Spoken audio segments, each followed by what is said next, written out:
Hello everyone, शुभ प्रभात। प्रभात समाचारों के स्नेह के साथ हम लेकर आए हैं 23 अप्रैल 2023 की करंट अफेयर्स को। 23 अप्रैल 2023 के करंट अफेयर से बनने वाले जितने भी महत्वपूर्ण प्रश्न बन सकते हैं सभी प्रश्नों को हम लोग इस वीडियो के माध्यम से डिस्कस करेंगे और प्रश्नों से संबंधित जितने भी महत्वपूर्ण फैक्ट हो सकते हैं या फिर जितने भी महत्वपूर्ण पॉइंट हो सकते हैं आपकी जानकारी के लिए सभी पॉइंट्स को यहाँ पर डिस्कस किया जाएगा।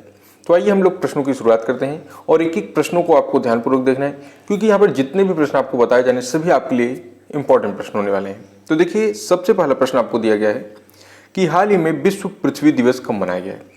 हमारे लिए इंपॉर्टेंट प्रश्न है कि हाल ही में विश्व पृथ्वी दिवस कब मनाया गया है। तो ऑप्शन ए दिया गया है 18 अप्रैल को, ऑप्शन बी दिया गया है 20 अप्रैल को, ऑप्शन सी दिया है 22 अप्रैल को, ऑप्शन डी दिया गया है 21 अप्रैल को। तो देखिए, हाल ही में विश्व पृथ्वी दिवस जो है यह 22 अप्रैल को मनाया गया है, यानी ऑप्शन सी हमारा राइट आंसर हो जाएगा। देखिए, इसी महीने में दो और महत्वपूर्ण दिवस हैं जो हमारे एग्जाम की दृष्टि से महत्वपूर्ण है। 7 अप्रैल को विश्व स्वास्थ्य दिवस मनाया गया है, 7 अप्रैल को विश्व स्वास्थ्य दिवस मनाया गया है और 18 अप्रैल को विश्व विरासत दिवस भी मनाया गया है। तो ये तीनों दिवस इस महीने के लिए इंपॉर्टेंट हो जाते हैं जो कि हमारे सभी एग्जामों के लिए महत्वपूर्ण है और प्रत्येक एग्जामों में यहीं से प्रश्न जरूर पूछे जाते हैं। चलिए हम लोग नेक्स्ट प्रश्न की ओर मूव करते हैं और अगला प्रश्न देखते हैं। अगला प्रश्न हमको दिया गया है कि हाल ही में ओलिवर डाउनटेन को किस देश के उप प्रधानमंत्री के रूप में नामित किया गया है। हाल ही में ओलिवर डाउनटेन को किस देश के नए उप प्रधानमंत्री के रूप में नामित किया गया है। तो ऑप्शन ए है स्पेन, ऑप्शन बी है यूके, ऑप्शन सी है फ्रांस, ऑप्शन सी आपको दिया गया है फ्रांस और ऑप्शन डी है आपका जर्मनी। तो आपका यहाँ पर राइट आंसर क्या हो जाएगा? ऑप्शन बी, यूके के। हाल ही में ओलिवर डाउटेन को यूके के यूके के उप प्रधानमंत्री के रूप में नियुक्त किया गया है। और देखिए, ये हाल ही में नए बने हुए हैं, इसलिए आपके एग्जाम के दृष्टि से इंपॉर्टेंट प्रश्न है। चलिए यूके से संबंधित हम पॉइंट देख लेते हैं। यूके की राजधानी क्या हो जाएगी? तो लंदन हो जाएगी। यूके की मुद्रा क्या है? तो पाउंड स्टर्लिंग हो, ठीक है। अब आपके मन में यह भी आ सकता है कि यूके की एक मुद्रा के बराबर भारतीय रुपया कितना होता है। तो देखिए, यूके की एक पाउंड स्टर्लिंग बराबर भारतीय 102.02 रुपया होता है। कितना? एक पाउंड स्टर्लिंग बराबर 102.02 रुपया होता है। देखिए, अब यूके के प्रधानमंत्री कौन है? तो भारतीय के ऋषि सुनक हैं, ठीक है। यूके के प्रधानमंत्री कौन है? ऋषि सुनक हैं। अगला देखिए पॉइंट, शेख मंसूर बिन जायद अल नाहयान ने यूएई के नए उपराष्ट्रपति बने हैं। शेख मंसूर बिन जायद अल नाहयान यूएई के नए उपराष्ट्रपति बने हैं। नेक्स्ट पॉइंट है आपका, नेपाल के तीसरे उपराष्ट्रपति राम सहाय यादव चुने गए हैं। अगला पॉइंट है आपका, वॉन थोंग वियतनाम के नए राष्ट्रपति चुने गए। देखिए, जिस प्रश्न को आपको बताया जाएगा उस प्रश्न से संबंधित जितने भी पॉइंट हो सकते हैं सभी पॉइंटों को भी हम डिस्कस करेंगे। ये प्रश्न हमारा उप प्रधानमंत्री से रिलेटेड था, इसलिए हमने देखिए जो भी नए उपराष्ट्रपति या फिर जो भी नए राष्ट्रपति चुने गए हैं सभी के बारे में डिस्कस किया है। चलिए हम लोग नेक्स्ट प्रश्न की ओर चलते हैं और अगला प्रश्न देखते हैं। अगला प्रश्न है आपका, हाल ही में किसके द्वारा लॉन्च दुनिया के सबसे बड़े और शक्तिशाली रॉकेट स्टारशिप की लॉन्चिंग फेल हो गई है। यानी यह जो लॉन्चिंग की गई थी यह दुनिया की सबसे बड़े और शक्तिशाली रॉकेट स्टारशिप की लॉन्चिंग थी जो कि फेल हो चुकी है। इसलिए आपके जानकारी के लिए भी और आपके एग्जामों की दृष्टि से भी इंपॉर्टेंट प्रश्न बनता है। तो ऑप्शन ए है आपका NASA, option B CNSA, option C SpaceX, option D दिया है इनमें से कोई नहीं। तो देखिए, इस प्रश्न का आपका राइट आंसर क्या हो जाएगा कि हाल ही में किसके द्वारा लॉन्च दुनिया के सबसे बड़ी और शक्तिशाली रॉकेट स्टारशिप की लॉन्चिंग फेल हो गई है? तो स्पेस एक्स के द्वारा, ठीक है। अब देखिए, तो आपके मन में आएगा कि स्पेस एक्स जो है इसकी स्थापना कब की गई थी। तो देखिए, स्पेस एक्स की स्थापना सन 2002 ईस्वी में की गई थी। इसका मुख्यालय जो है वो कैलिफोर्निया में स्थित है। स्पेस एक्स का मुख्यालय कैलिफोर्निया में स्थित है और इसके CEO एलन मस्क हैं। कौन है? इसके CEO एलन मस्क जो कि अमेरिकी निवासी हैं। कहाँ के? अमेरिकी निवासी हैं। चलिए अब हम लोग नेक्स्ट प्रश्न डिस्कस करते हैं। अगला प्रश्न आपको दिया गया है, हाल ही में किस राज्य में किसान संपर्क अभियान कार्यक्रम शुरू किया जाएगा। आपकी एग्जाम की दृष्टि अति महत्वपूर्ण है कि हाल ही में किस राज्य में किसान संपर्क अभियान कार्यक्रम शुरू किया जाए। ऑप्शन ए है केरल, ऑप्शन बी दिया गया है कर्नाटक, ऑप्शन सी है जम्मू कश्मीर, ऑप्शन डी आपको दिया है इनमें से कोई नहीं। तो देखिए, जो हाल ही में केरल राज्य में किसान संपर्क अभियान कार्यक्रम शुरू किया गया है। हाल ही में कहाँ पर? तो जम्मू कश्मीर में, ठीक है। यानी ऑप्शन सी आपका राइट आंसर हो जाएगा। हाल ही में जम्मू कश्मीर में किसान संपर्क अभियान कार्यक्रम शुरू किया गया है। अब देखिए जम्मू कश्मीर से है, तो जम्मू कश्मीर से संबंधित हम पॉइंट देखते हैं। मनोज सिन्हा ने जम्मू कश्मीर में ट्यूलिप गार्डन का उद्घाटन किया है। मनोज सिन्हा ने जम्मू कश्मीर में ट्यूलिप गार्डन का उद्घाटन किया है। नेक्स्ट पॉइंट है आपका, एशिया का सबसे बड़ा ट्यूलिप गार्डन जम्मू कश्मीर में खोला जाएगा। अगला पॉइंट है आपका, एशिया की अब तक की सबसे बड़ी रेस श्रीनगर में शुरू हुई है। और नेक्स्ट पॉइंट है आपका, जम्मू कश्मीर में डल झील और वुलर झील है। देखिए जम्मू कश्मीर से जितने भी महत्वपूर्ण पॉइंट बन सकते हैं सभी पॉइंटों को बता रहे हैं आपको। जम्मू कश्मीर में दो महत्वपूर्ण झीलें हैं जो आपके एग्जाम की दृष्टि से पूछी जाती हैं, एक डल झील है और एक वुलर झील है, ठीक है।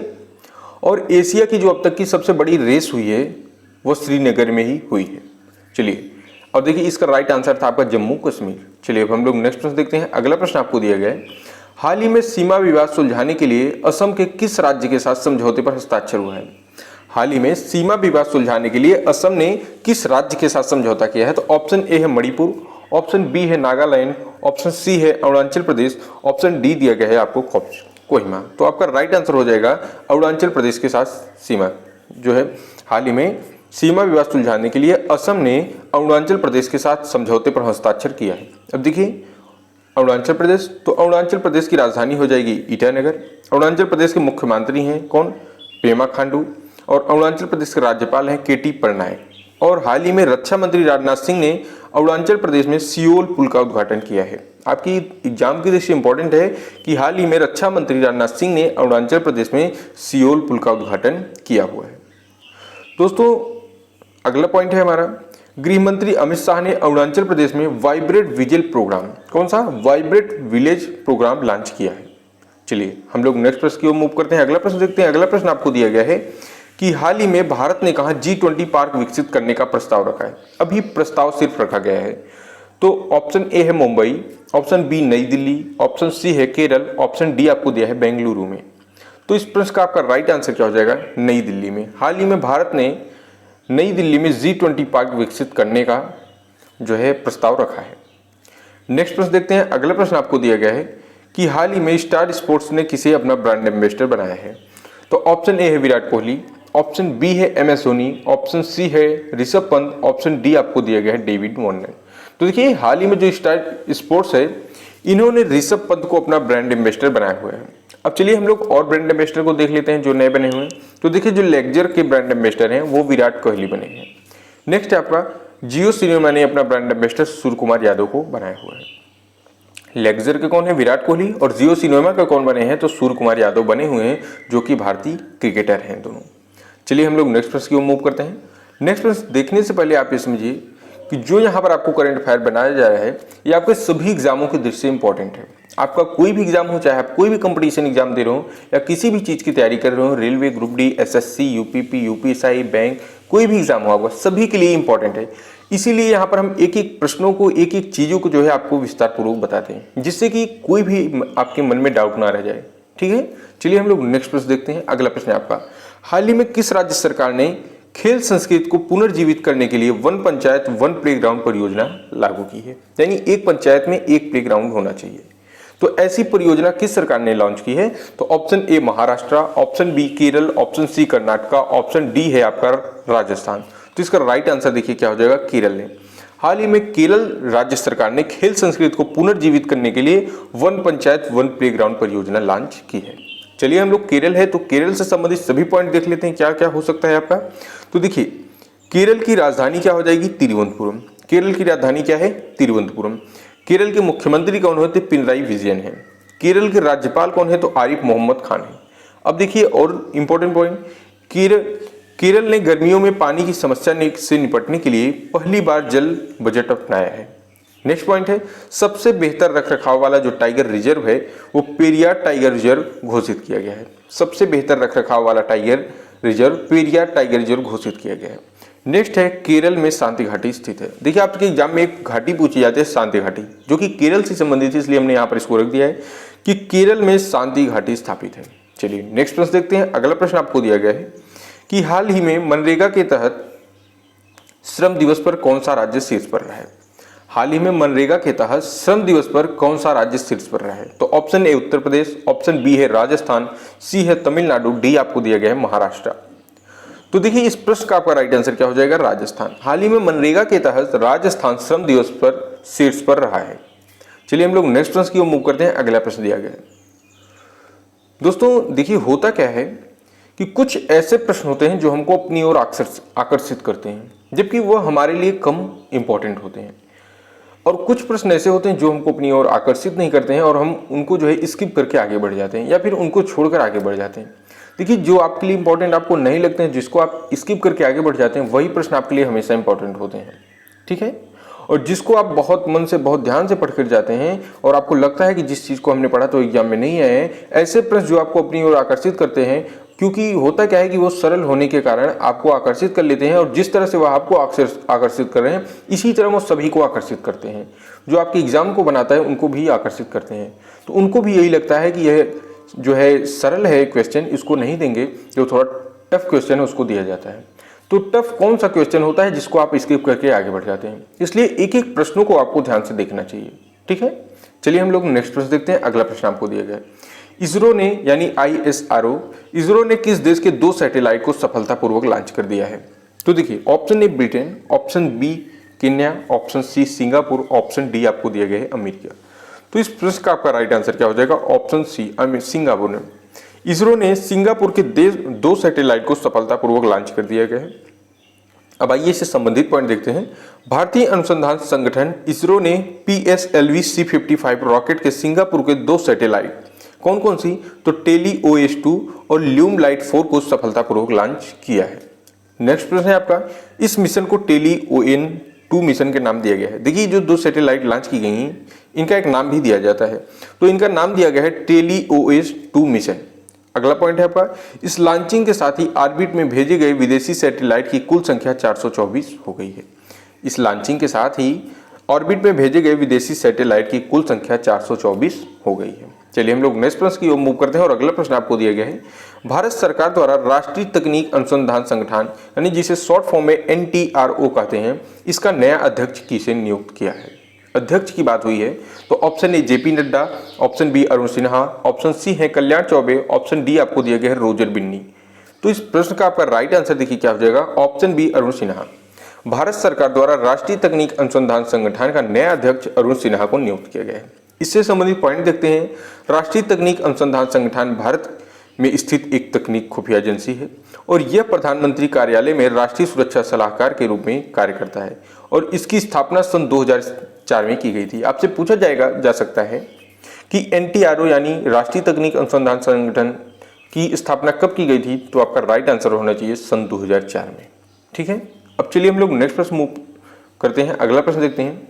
दोस्तों, यहाँ पर जितने भी प्रश्न आपको बताए जा रहे हैं इन सब की PDF आपको इंडिया क्लासेस टेलीग्राम चैनल पर प्रोवाइड कर दी जाएगी, जहां से आप उन्हें डाउनलोड कर सकते हैं और आप कभी भी उसे रिवाइज कर सकते हैं। अगला प्रश्न है आपका, ब्रिटेन के उप प्रधानमंत्री कौन थे जिन्होंने हाल ही में अपने पद से त्यागपत्र दे दिया है? तो option A Dominic Raab, option B therapy, option C Michael Heseltine, option D George Brown. तो देखिए, ब्रिटेन के कौन उप प्रधानमंत्री थे जिन्होंने हाल ही में अपने पद से इस्तीफा दे दिया है? तो डोमिनिक रॉब थे। कौन थे? Dominic Raab. अब देखिए, इनसे संबंधित इन्होंने क्यों दे दिया था इसको भी देख लीजिए, आपके मन में जरूर आएगा कि इन्होंने क्यों इस्तीफा दे दिया भाई उप प्रधानमंत्री पद से। तो देखिए, इन पर जो है विभिन्न सरकारी विभागों में अधिकारियों को धमकाने का आरोप है।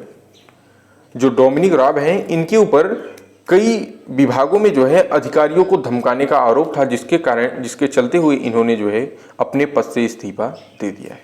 चलिए हम लोग नेक्स्ट प्रश्न की ओर मूव करते हैं और अगला प्रश्न देखते हैं। अगला प्रश्न है आपका, HDFC ने किसे उप प्रबंधन निर्देशन के तौर पर नियुक्त किया है?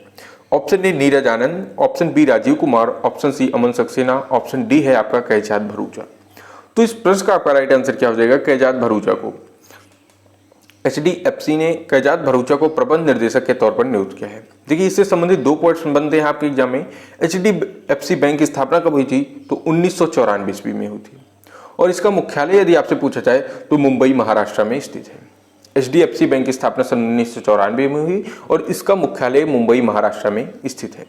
चलिए नेक्स्ट प्रश्न की ओर मूव करते हैं और अगला प्रश्न हम लोग देखेंगे। अगला प्रश्न आपको दिया गया है, पूर्वोत्तर में पहले एम्स का उद्घाटन किसने किया है?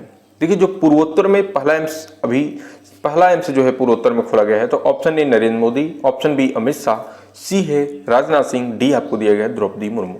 तो देखिए, जो अभी हाल ही में पूर्वोत्तर में एम्स का उद्घाटन किया गया है यह प्रधानमंत्री श्री नरेंद्र मोदी जी के द्वारा किया गया है और इससे संबंधित जो प्रश्न आपसे बन सकेंगे इन्होंने उद्घाटन गुवाहाटी में किया है, ठीक है। जो उद्घाटन ये किया गया है पहले एम्स का, ये गुवाहाटी में किया गया है और ये पूर्वोत्तर का पहला एम्स खोला जा रहा है। अगला पॉइंट है, पूर्वोत्तर भारत को 7 बहनें भी कहा जाता है। आपकी एग्जाम की दृष्टि मोस्ट इंपॉर्टेंट प्रश्न यही है कि पूर्वोत्तर की 7 बहनें किसे कहा जाता है, तो पूर्वोत्तर भारत की 7 बहनें देखिए किसे कहा जाता है, गुवाहाटी को कहा जाता है। चलिए हम लोग नेक्स्ट प्रश्न की ओर मूव करते हैं और अगला प्रश्न है जिसका आंसर आप सभी जितने भी भैया बहन इस वीडियो को देख रहे हैं सभी को कमेंट बॉक्स में देना है। जो भी आपकी समझ में आए, जो भी आपको सही लगे सभी को देना है, चाहे आप सही दीजिए या गलत दीजिए, लेकिन आंसर आप सभी को दे के ही जाना है, ठीक है। और ये गलत हो जाता है तो उसका राइट आंसर आपको बताया जाएगा 12 घंटे के अंदर, इसमें जो है कमेंट पिन कर दिया जाएगा इसका आंसर, लेकिन आंसर सभी को देना है, चाहे आप सही दीजिए या गलत। देखिए आपका प्रश्न क्या है, डिजिटल स्वास्थ्य शिखर सम्मेलन 2023 कहाँ हुआ है। डिजिटल स्वास्थ्य शिखर सम्मेलन 2023 कहाँ हुआ है? ऑप्शन ए है Mumbai, option B Kolkata, option C है नई दिल्ली, ऑप्शन डी आपको दिया गया है गोवा। तो इसका सभी लोग जितने भी भैया बहन देख रहे हैं सभी लोग इसका राइट आंसर में जरूर कमेंट बॉक्स में बताएंगे। और दोस्तों इसी के साथ ये वीडियो यहाँ पर समाप्त होती थी। जितने भी 23 अप्रैल से महत्वपूर्ण करंट अफेयर के प्रश्न बन सकते थे सभी प्रश्नों को हमने डिस्कस किया है और प्रतिदिन आप करंट अफेयर के प्रश्नों को जरूर देखिए। इसी तरह प्रतिदिन आपको और अधिक से अधिक प्रश्नों को लाकर उनको एकदम विस्तृत पूर्व से बताया जाएगा। करंट अफेयर प्लस उससे संबंधित जितने भी जीके के फैक्ट बन सकेंगे, प्रोसेस संबंधी जितने भी महत्वपूर्ण पॉइंट बन सकते हैं सभी पॉइंटों को इसी तरह प्रतिदिन डिस्कस करेंगे और भी सुधारने का प्रयास किया जा रहा है और अच्छे प्रश्नों को ढूंढ कर लाया जाए और अच्छे से अच्छे पॉइंटों को आपको बताया जाए जो कि आपके एग्जाम की दृष्टि महत्वपूर्ण है। तो इसी के साथ ये वीडियो यहाँ पर समाप्त होती हुई मिलते हैं हम आपको नेक्स्ट वीडियो में एक नए टॉपिक के साथ। तब तक के लिए जय हिंद, जय भारत।